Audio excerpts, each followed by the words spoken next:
Welcome to the offices of the Skeptic Society and Skeptic Magazine. I'm Michael Shermer, the director, and today we're in our library here with our spoon bending collection. We had a spoon bending party that we hosted here a few years ago for a TV show. Here are some of the results of our telekinetic psychic spoon benders from that day. And so I thought I'd show you in tribute to the amazing Randy. He couldn't be here today, but he's here in his abstentia with his little handcuffed doll. So we will perform for the amazing one while he sits there and watches.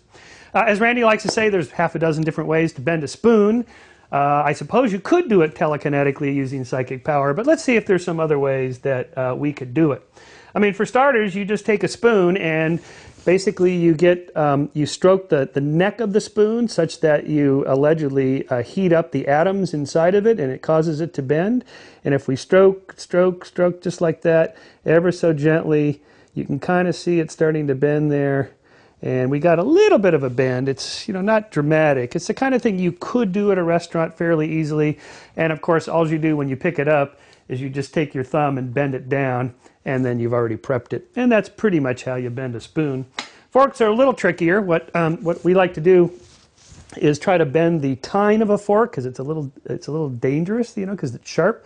So what we want to do now, I need you to concentrate on causing the left tine of the fork to bend. So just think bend, bend, bend, bend. There it goes. It's starting to go. It's starting to go. Look at that. Look at that. Look at that. Look at that. I'm just kind of flicking it down.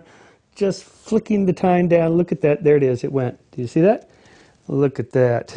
Now, of course, you could do that telekinetically, but let's just say I think I probably did it the same way I did the spoon. Now, we can take another spoon, and I'll show you ahead of time. It's not prepped. And I'm not going to bend it with my thumb ahead of time. I'm just going to prep it. Just kind of think warm thoughts about it. Just sort of barely hang on to it there and just stroke the neck of it and push ever so gently on the bowl of the spoon. You can kind of see it starting to get a little bit mushy. Can you see that? I'm hardly pushing it at all. I'm just barely touching it, just like that Israeli spoon bender used to do. And I can kind of feel it. Boy, the atoms are getting very warm there.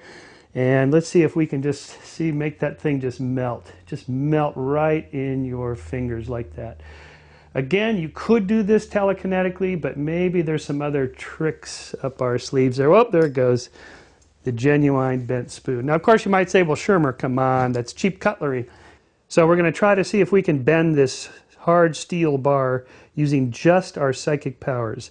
So I need you to concentrate now on causing this end to bend up. Watch. Bend, bend, bend. Come on with me. Think bend, bend, bend. Oh, I can feel the atoms starting to heat up just from the very gentle friction I'm causing the quantum mechanics effects there to go, using the telekinetic power to cause this bar to bend, bend, bend, bend, bend. Whoa, there it goes. Wow. Of course, as Randy likes to say, if you're using telekinetic power to bend steel, you're doing it the hard way.